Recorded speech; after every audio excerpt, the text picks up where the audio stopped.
Mountaineering is one of the most dangerous activities in the world. While loss of life is not uncommon, it generally occurs on the most extreme mountain chains, including the Himalayas and the Alps. Chris and I have decided to go from couch to mountain in Southern California, with peaks reaching as high as 10,000 feet. As this will be our first experience climbing a mountain, we wanted to focus on the experience of what it feels like to ascend thousands of feet in elevation, without the life-threatening dangers of more extreme climbs. So we're here in the San Gorgonio National Forest area. We went up a little bit farther and it was 6,000 feet. We've dropped back down to 5,500 feet to start. It is 36 degrees F right now, about 9 o'clock in the morning. F as in freezing. F as in cold. Cold.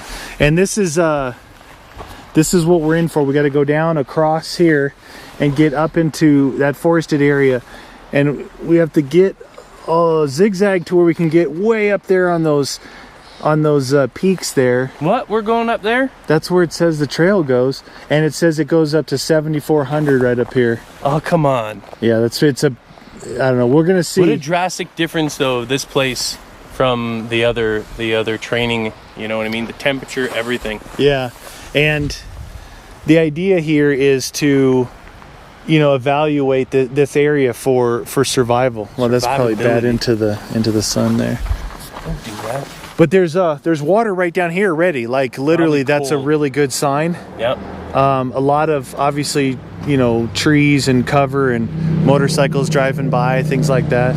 we're just off at the trailhead where you park and the jumping off point, basically. The jump off point. But the summit that we were contemplating doing is actually, you can start just up the road here at that trailhead, and it goes up to 11,500 feet. It's the highest peak in Southern California, it's right over here somewhere. I mean, even that looks it's on deadly. The backside of what you can see here. This is not the highest point. It's once you get up there, then behind that would be the high points. Very neat, interesting area. To what you traditionally would feel like in the mountains. It's cloudy, it's cold, there's water, really steep terrain. This is a really steep valley that we're starting in, so we're gonna have some elevation to deal with, but we're gonna go in there and check it out. See, the other thing. So this is heavily posted bear country. Every trash can is locked. Everything's got the super bear stuff. There's bear signs everywhere. Yeah. So he's got his bear spray, and I got my bear spray. Your second line of defense. My final line of defense. All right, let's do this. Let's get on the trail. Oh, you're gonna show them? Get in there. It's hiding. So we've come to our first river crossing. Not sure if we can make it. It's a small creek here, but man, it's crystal clear water. Yeah, look at that. It's coming out of the mountain springs and Mountain Creek. You could probably get away with drinking this without filtering it, but since you got filters, since we have filters, we would filter it or boil it. But if you were in a full-on emergency, you could drink it. How cold is it? Can you feel that water? I wouldn't want to swim in it.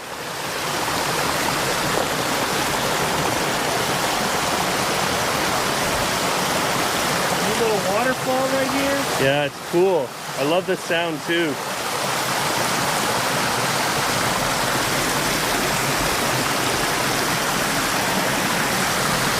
Look at that.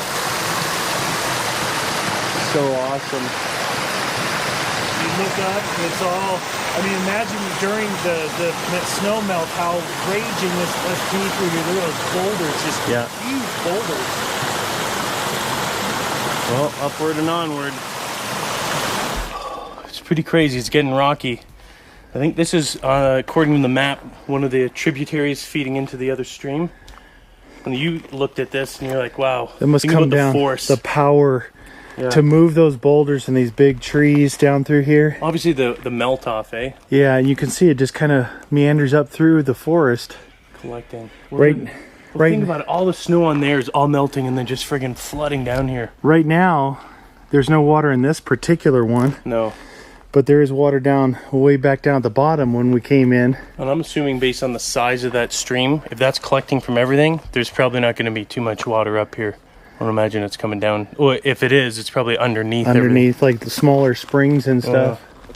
You know what the worst part about this trail and walking through here? It's not just going up, it's down and up. It's up and down. You came up. We're kind of in the middle because even back here, you can see that there's this must really roar because we're still in the middle of it. It's another low point over there. Yeah. You can see trees that, dictated by these boulders. This is a creek bed here, even though we're at one of the higher points of it. So it'd be dangerous depending on the time of year coming through here. Well, that's just it. What if you're up higher and you're trying to get down and there's either a flash flood storm, something like that, and this thing becomes super active? You can't make your way through this. It's not talking about unsafe river crossings. Holy shnikes. But you can see there's some pretty going up that way. Which way are we going? Yeah. Or down that way? No.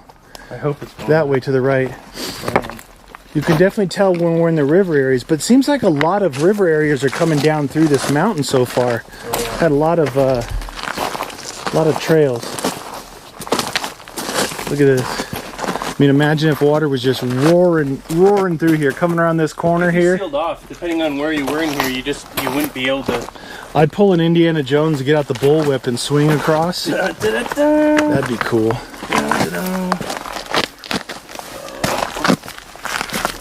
I'm watching for bears. Yeah. You can tell see the elevation on the camera that we're, other than going down through that river, but we're constantly going up. We've come up a fair amount already. Super duper powerful coming through there to erode away all that like that. Oh, yeah. This is look at how wide this is. We're in a huge riverbed right now. Oh yeah. On the side of a mountain. Not good. The first 30 minutes of our walk required us to navigate through a lot of rocky terrain created by seasonal runoff and the odd flash flood.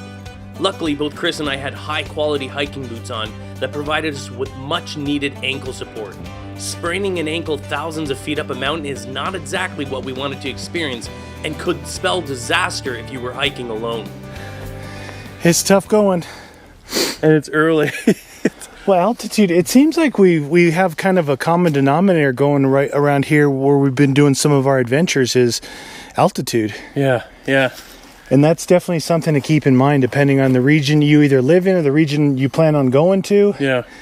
Altitude is a big thing. This goes up to like something around 7,000. They say altitude sickness starts at 8, but that doesn't mean that even through 6 to 7, 8, that the oxygen isn't slightly less. Because you're kind of exerting yourself. So I just want to show you guys a little bit the trail. Now we've come up and out of the long section of riverbeds, crossing along the side of the hill here.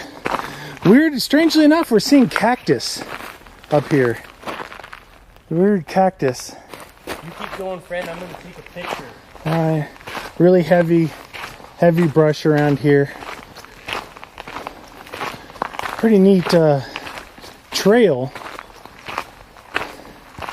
You can see how it kind of meanders up and down. I know that this might be a little bit shaky, but I think it's worth it for you guys to kind of see our view, walking through these trails. I mean, look at this area here. Just how you come out of the sun, how neat this area is. I mean, as far as if you wanted to do some shelter or something, there's so many different possibilities of natural shelters. Well, we're supposed to be yelling a lot. Well, I don't know about that, but... Well, not yelling, but making the bears aware of your presence. Show me your Canadian bag tag right there, and they'll be like, oh, he's nice, let's not mess with him. It's American. And you see, like, I don't need American anyway. But out of all the places we went, this is the most defined trail type thing, even though it's kind of going up the side of a mountain. And I'm glad it's like that. It's pretty. Look, you can peek out. Look at the mountains there. Yeah, if you can see across there. We're rising up out of a valley. Lowest point in that valley is it's actually a river with water in it, so which is nice to know. We can pump some water out of there if we need to. Yep. Real heavy brush around. We're gonna continue up, see what's up around the next corner. So I wanted to get a shot of this section. It's almost like a goat trail. We're cutting seriously across the side. Well, and with this, it's always hard to get how steep things are on camera. Yep. But if you look, it's yeah. If you can see the road where we came from too, so we're up. Yeah, it's the road is down there. And then awesome. It's nice valley. Breathtaking though. It's amazing. Saw all sorts of lizards. There's that big riverbed down there that we crossed. But we're going. Might be a little shaky, but we're going across like a goat. It's the path, but it's like a goat trail because it's cutting across the face of this and climbing in elevation. Hey, the word of the day is elevation. Yeah. Say it aloud. Use it in a sentence. But it's nice, you know, there is a big difference not having to bushwhack our way. Man, that was hard. That was really hard in the training. Having even a defined path, even though it's only about 14 inches wide, is a lot nicer. Psychologically, right? It's like rain on your head, yeah. Bushes smacking you in the face. Not being able to see where to go. Going, oh my God, where do we go? If you fell here, oh yeah, forget that. Oh dude, you wouldn't stop. No way. I mean, it's can you see? Yeah, see right here. There's the actual ground. Yeah. So what you're seeing there's all those rock. Bushes might stop you. Yeah, after they shredded your skin. This is a pretty cool path. Though. I like this one. We broke out of the trees, which is back there. Broke out of that, coming up this path. Broke out of the forest and into a spectacular view. Yeah. And the views kind of make you not want to whine so much about your legs hurting. Yeah. Well, no, I'm still. At least me. Look at that buns of steel at the end of this. Buns of steel. All right, we'll pick it up here when we get to something new. As we pushed on the main trail, which basically zigzagged up the side of the mountain, we quickly came to realize that this was not going to be a typical nature hike. There really wasn't any point in which your legs could catch a break. It felt like we were on a never-ending Stairmaster, only difference being that we were surrounded by amazing views and fresh mountain air. So we're sitting on the trail. On the goat trail. There's no place to stop here because look, it's literally, I don't know if you can see. You hit that. Oh, straight, it's all rock, it's straight downhill. Holy, you imagine sliding this? You would not be able to stop on that. That's actually dangerous. You get a tree right in between the legs. So that's our trail that way. And sorry, that's our trail down there. And you can see it just drops. Well, we came from it. I know it's really hard to see on camera, but if we weren't sitting on the flat part of the trail, we would slide down the hill. I mean, it just keeps going. I'm eating my other half of my Cliff Bar. See, this thing might be too heavy, or not. Still going. It's pretty steep. So we've let me see, we've gained about 700 feet in elevation. Pretty fast though too. It's yeah. Let's film him for a little while. Well, yeah. It's nice, but I think at times it feels like your lungs are burning a little bit. Just they're not used to it, and it's not like it's super ultra thin yet. Well, we haven't been in the exercise shape either. We're going two average dudes going out there trying to do it. I'm sure that normal hikers would be, up and back already, but that's not what we've done. We've just kind of come out here. We're straight off the couch. Yeah, straight off the couch in the wilderness. It's fun. The moments are amazing, but it's a lot of work. Like, it's really, really hard. It's demanding, and it really takes a lot of perseverance, I think. Like, you've got to go, I'm going to do this. Psychologically. Well, because I could just feel my legs, like, we were going so slow. It's just like, Oh my gosh. And then you're just feeling your legs burning, but Yeah, it's I tell you though, when you get up here and it clears out, and it's the views make it worth it, make the worth the while. Yeah, for sure. I mean, there's a lot to offer in these types of places though, as far as, you know, going out and surviving. Yeah. There's plenty of food, there's water, Fresh water stream. there's shelter, shade, there's, you know, wood, whatever you want. There's a lot of stuff here. The elevation is could work in your benefit though. If you found shelter in a certain area, utilize the elevation to your advantage.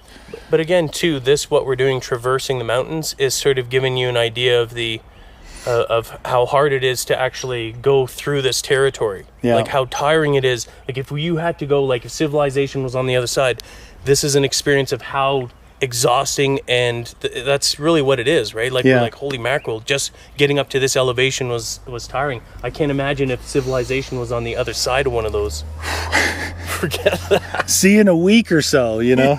I mean, it's taken an hour, about an hour and a half for us to go 700 feet in elevation, and about, from the look on the map here, about maybe 2 miles. Yeah. Maybe it's hard to judge the mileage going up the hill. You want to get in shape? Climb a mountain. Yeah. Now you know why people exercise, are these like the MMA fighters, they train at altitude. Oh, really? Yeah. Good idea. All right, guys, we're going to have to head up the trail a little bit here. Yeah, we got to get going now. The air is kind of chilly in here, eh? Yeah. Such a neat area, though. Look at this trail, though. Like right on, dude, you're like right on the edge. Whoa. Dude, if you went down there, there's nothing to stop you but head into trees. You got a rock? So throw one down that. That thing will fly down there. Unless there's a camper down there, we shouldn't do that, maybe. I don't think there's anyone camping on the side of the mountain. Good point. Here. Ooh, is that a bit flatter? Yeah, right here where we're walking, a little bit flatter. You can see how I'm having to go up this thing. Oh.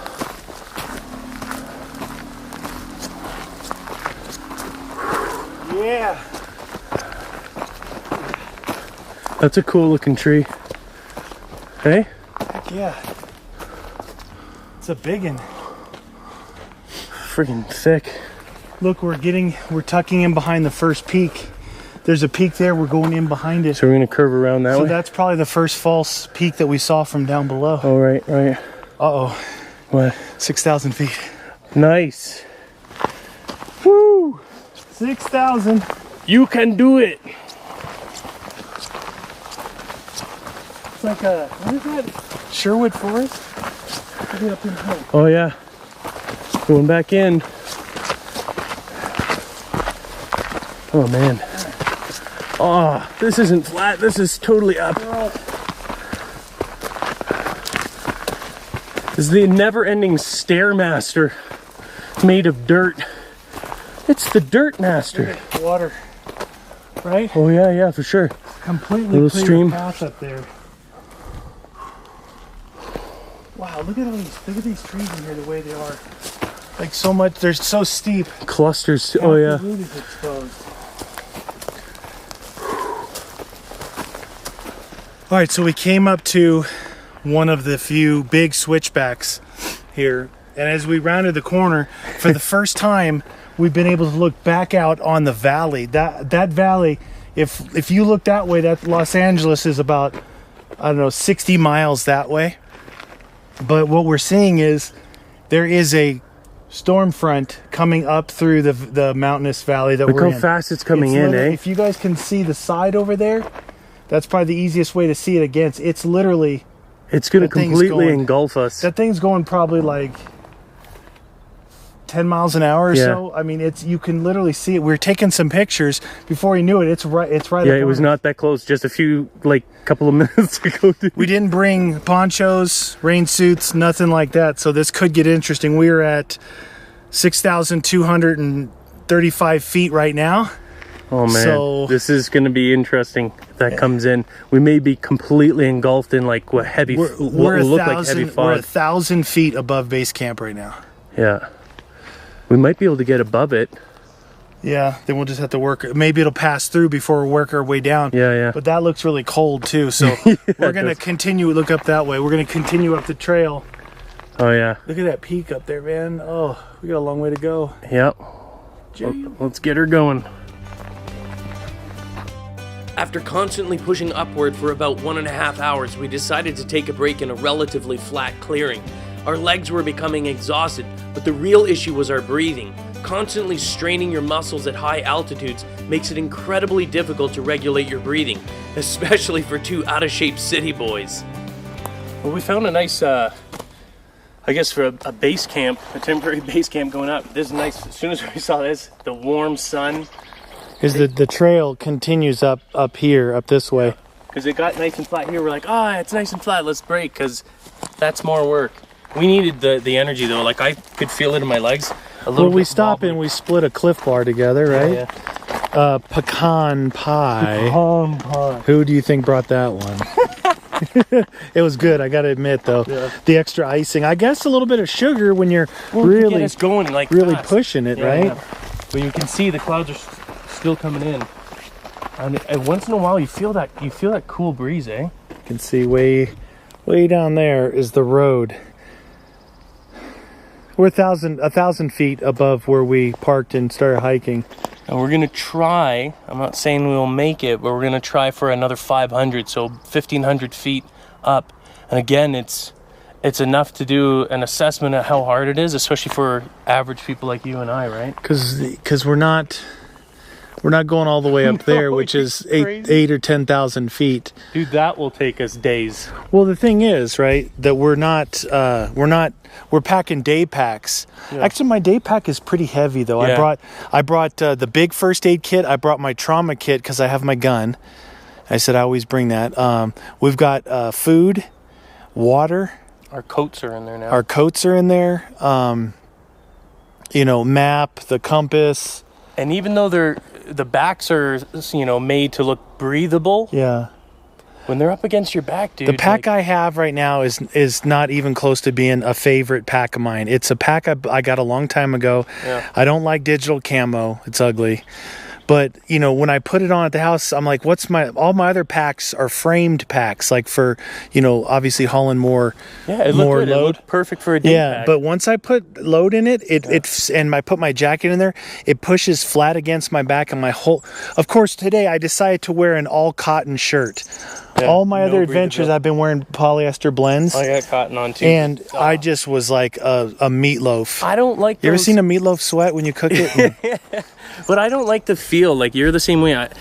I've never actually worn one in this for what it's intended. But after this, the next time we do something like this, I'm trying it. The absolute dry fit ones, I think they feel weird. Yeah. But I found like a 65% blend poly cotton ones. Yeah. I got them at the military surplus. Moisture wicking. They're new, but they're at military surplus, and they moisture wick, yet they still feel like cotton. So I like that blend. I may end up going with something like that. But one thing that we wanted to talk about because of that, as we stopped here, we had to stop because we were sweating pretty bad. Yeah. Even with our jackets off and just t-shirts on, and it was still coming up here. We might be pitching 50 degrees. Yeah. It's maybe pretty steep at times. It's just but in there it was 40 degrees, in the 40s definitely, when we're in amongst the tree cover in those valleys back down below. Definitely, I mean, you could actually feel the breeze as that was coming up the canyon.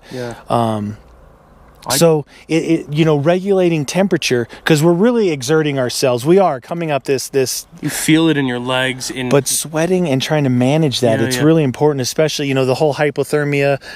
It's the whole layering effect. But our layers was jackets that aren't really designed to be walking in, right? No.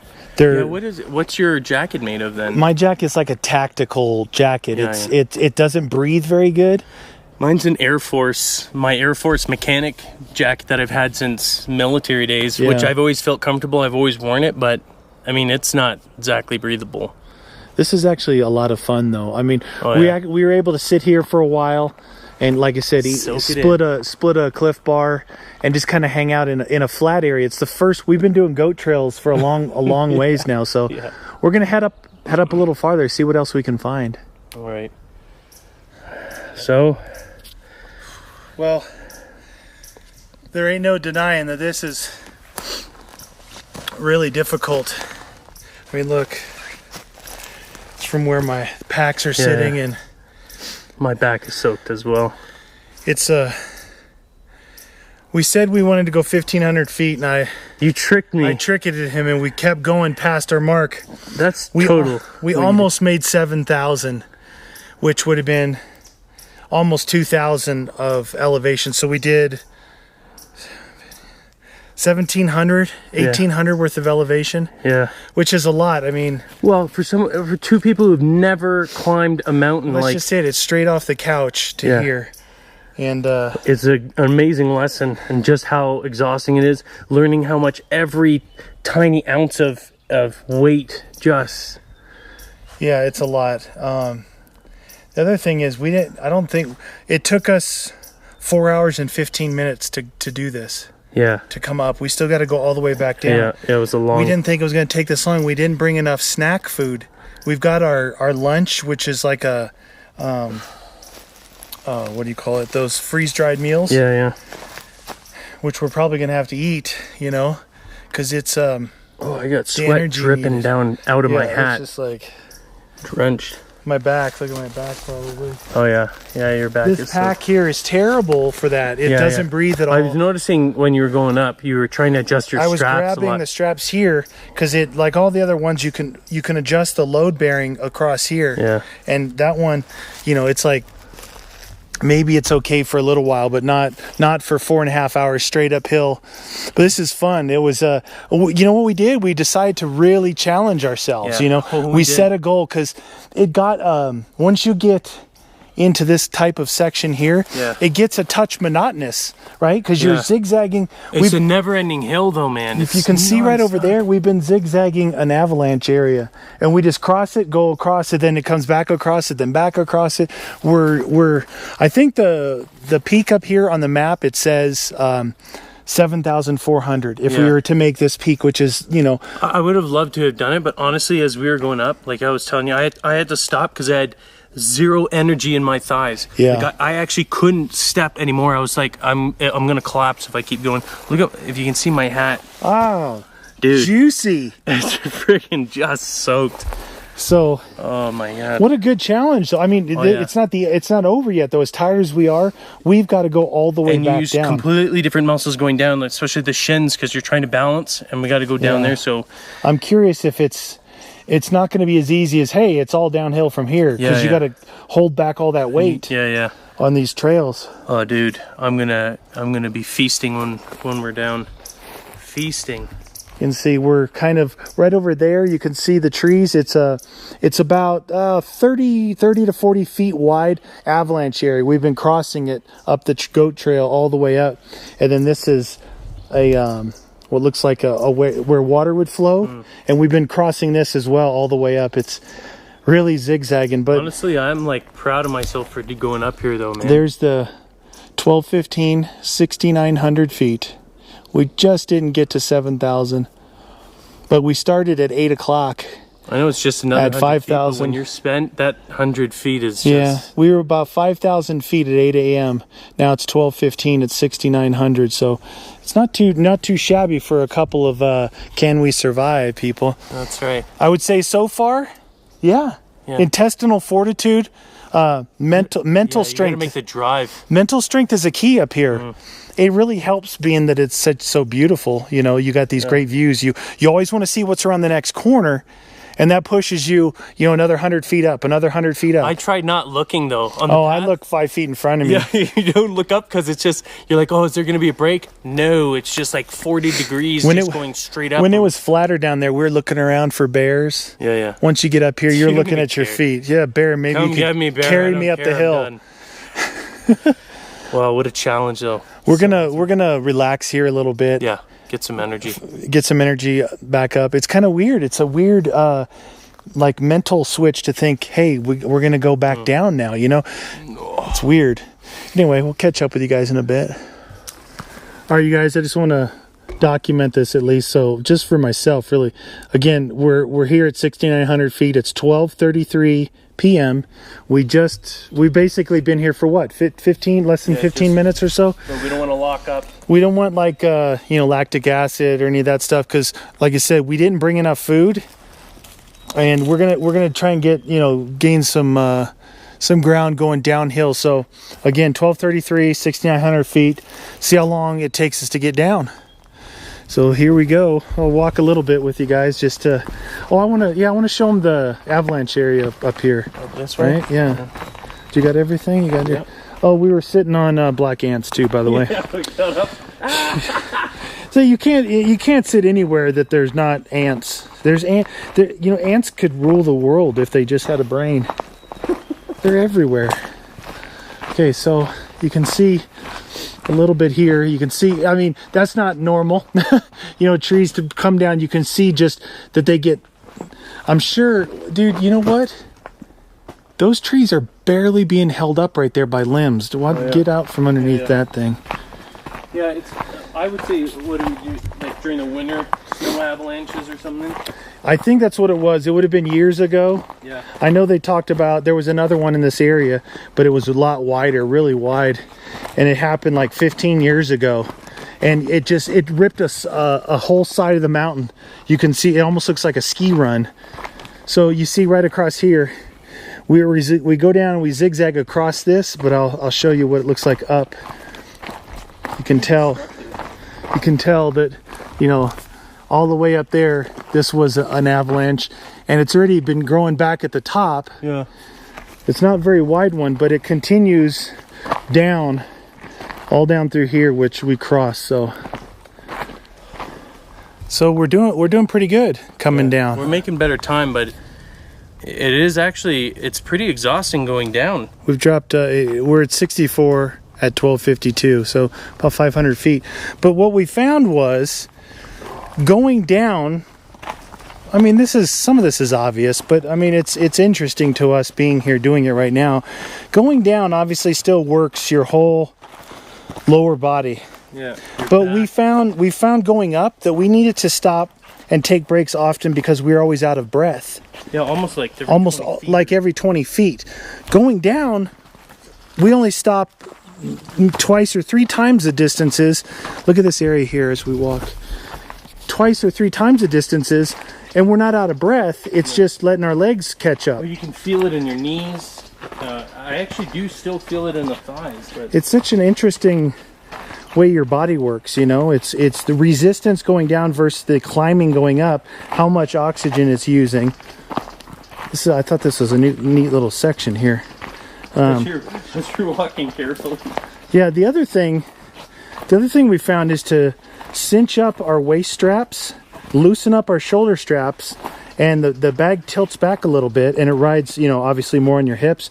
Going down, it strikes a good balance because it kind of leans back away from you, helping you with. Don't you feel like you're going to slip more going down, eh? Well, definitely. I mean, we got pretty good traction with these boots, but there's some sections, like this is the best part. These sections here where it's just dirt and these leaves. We were crossing these rocky fields that almost look like, I don't know, riverbeds or something. And it's really gnarly. I mean, you're taking baby steps coming down at those, but this section here is nice. It's just dirt, and you don't feel like you're gonna slip. But wanted to bring that up while it was fresh in my mind. The difference of how you're look at this right here. How slippery this could be. And that going up, it's not as bad as going down. But it's so interesting, that going up, I'm like, I'm not getting tired. My legs, I can't breathe. Going down, we wouldn't even talk. We weren't talking because obviously that takes breath and everything. But I thought maybe, I know this is a little shaky, but it's really interesting kind of seeing what we're going through here, trying to share the experience with you guys. Oh, look, there's that spot. Oh yeah. So on the way up, we saw this, saying that would be a good camp because it's flat.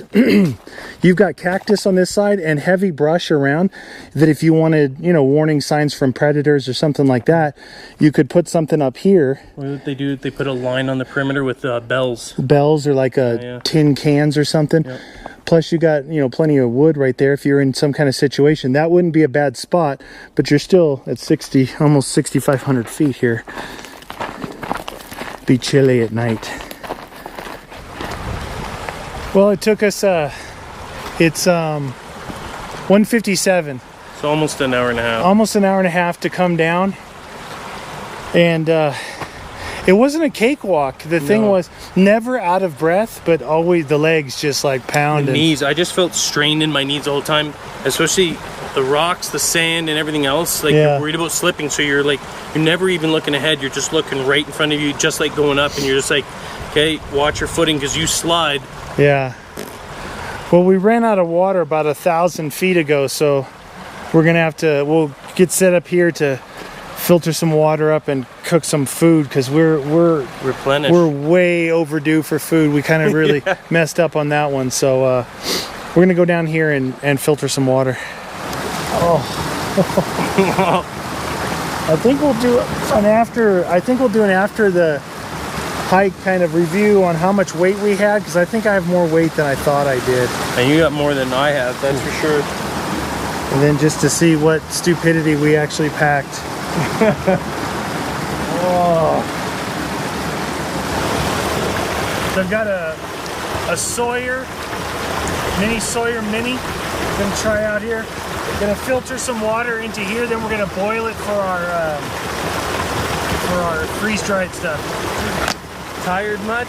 I'm exhausted. I know, it's so tired. Your auto igniter on that thing is beast. I do like that feature a lot. You got the lid for this? Yeah.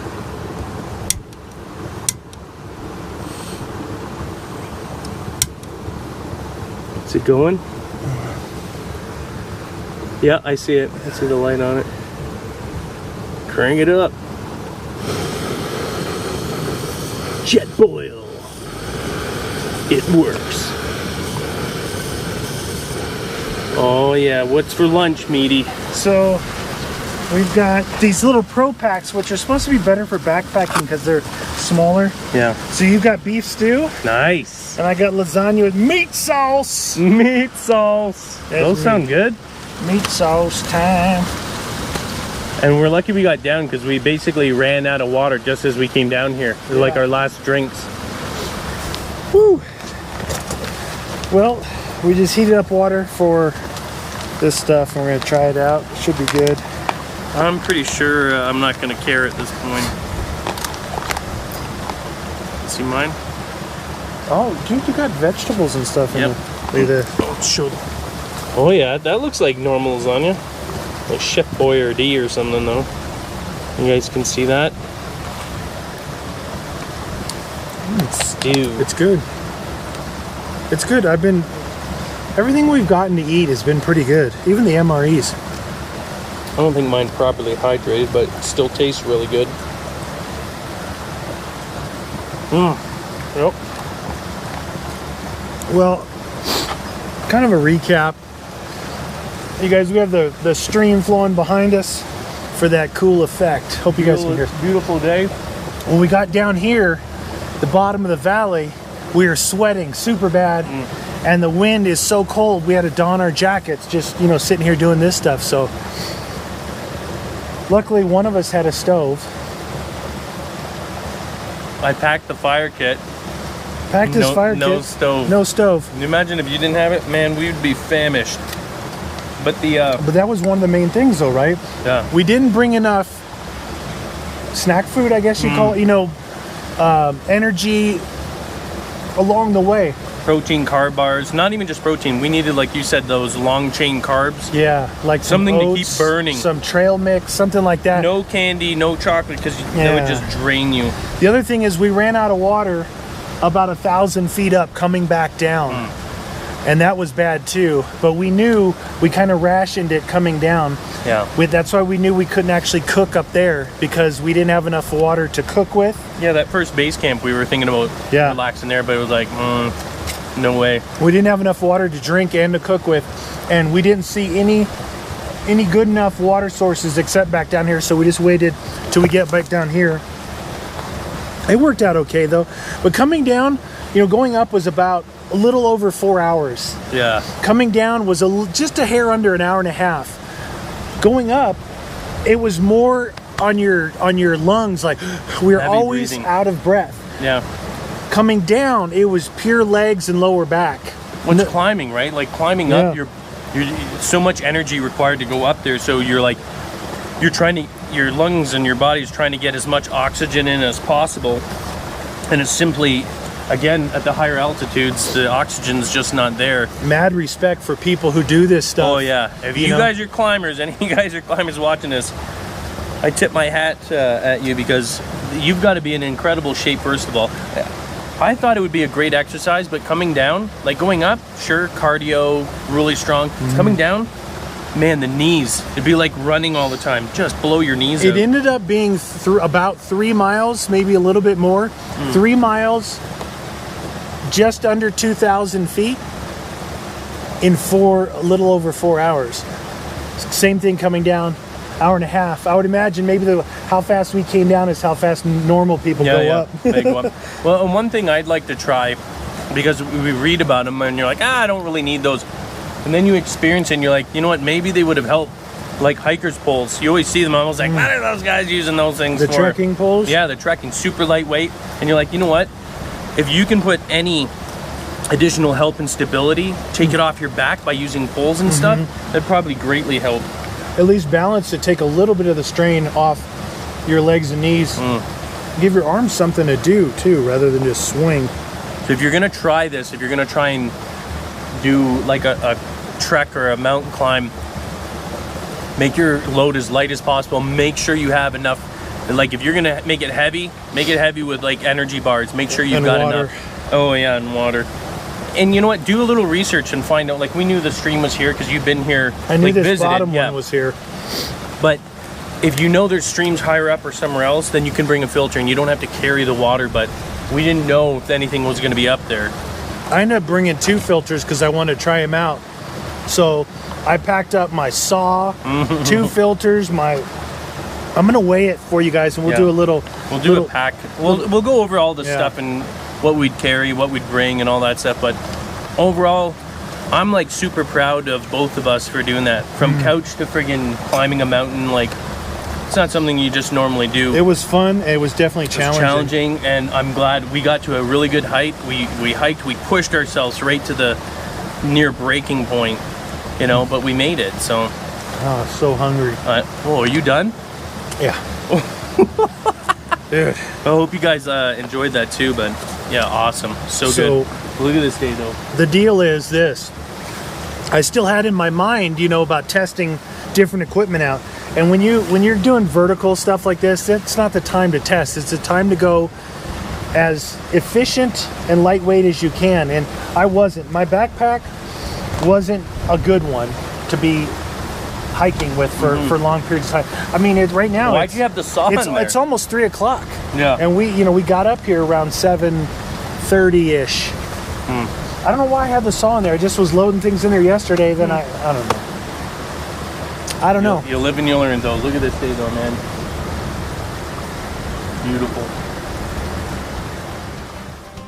What an incredible experience. In one day trip, we instantly learned the value of making sure to pack adequate food and water, especially on an outdoor adventure that is guaranteed to push your body to the limits.